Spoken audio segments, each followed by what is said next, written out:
Last year, we sowed grass in several of our lands, but this year, we had already planned to plant rice in those fields. Since it is now the rainy season, whenever we cut the sown grass during this time, it doesn't grow back. The heavy rain causes the roots of the grass to rot and die. Because of this, the land remains completely fallow for about 3 months in a year. We have around 5 bighas of land here, where 1 bigha equals 52 shatak. On these 5 bighas, we had planned in advance to cultivate rice.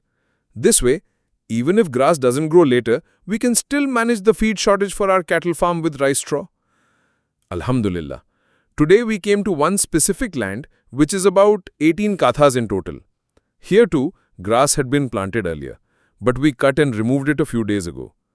As I already mentioned, when grass is cut in this season, the roots die due to the excess rainwater, and they don't grow back well. The yield is also very poor, though a little remains.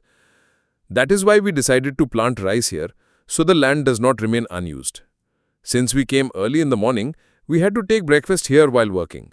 We bought breakfast from the market. We will all still plowing this field took much longer than usual because of the grass roots, which had to be removed carefully. Otherwise, while transplanting the rice seedlings, those roots would hurt our hands and cause problems.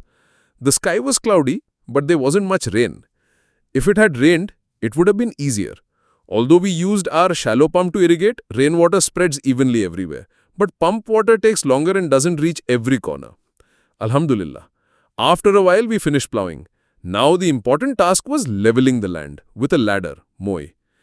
At the same time, we cleared out the cut grass and placed it neatly on the bunds so it wouldn't wash back into the field. At the time of Dhuhr prayer, we took some rest. Around 3 p.m., our lunch arrived. We stopped work, washed up and ate together.